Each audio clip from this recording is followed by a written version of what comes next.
বারে শত্রু তত বারে।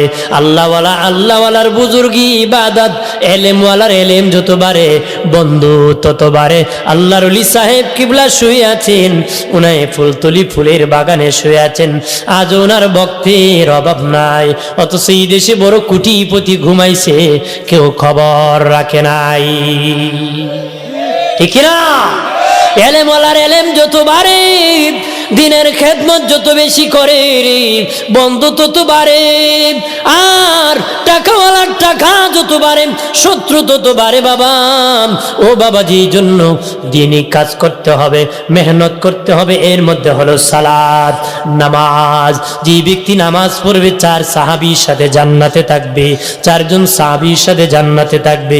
যে ব্যক্তি নামাজ পড়বে না, তারা 4 জন কাফের সাথে জাহান্নামে থাকবে।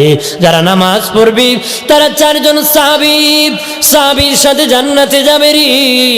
যারা নামাজ পড়বে না রে, তারা 4 জন কাফিরের সাথে জাহান্নামে যাবে।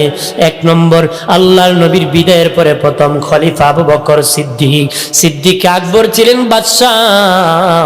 এই দুনিয়ার মুসলিম বাদশাহ হওয়ার পরে যারা নামাজ পড়বে, রাষ্ট্রকে নামাজি বানাবে, তারা আবু বকর সিদ্দিকের মতন বাদশাহর সাথে জান্নাতে যাবে। আমার প্রাণের দুস্থ বুজুর্গরা, খেয়াল করেন ভালো করিয়া। প্রাণের বাবাজি, যারা মুসলিম বাদশাহ হওয়ার পরে নামাজ প্রতিষ্ঠিত করবে, কত মুসলিম বাদশাহ দেশে আসলো, বাবাজি দেশে নামাজ প্রতিষ্ঠিত করলো নারী। কত বড় বড় হুঙ্কার দিয়েছি, নিজ মুসলিম কিন্তু নামাজ প্রতিষ্ঠিত করে নাই। অনেকে নামাজই পড়ে নাই, প্রতিষ্ঠিত করবে।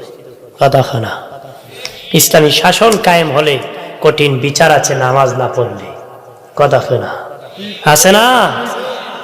আমার দেশে অনেক বাবাজি, অনেক আল্লাহর ওলির মাজারে আক্রমণ করেছে বাবা, কিন্তু তারা শিরকি পাহারা দিয়েছে, পূজা মণ্ডপ পাহারা দিয়েছে।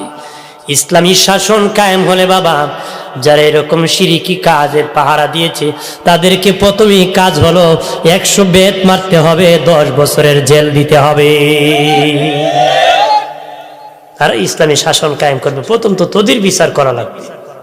কারণ শিরকি পূজার পাহারাদার যারা দিয়েছে, আক্রমণ করে ধর্মের দিকে, নিজেরা ধর্মের লেবেল লাগায়।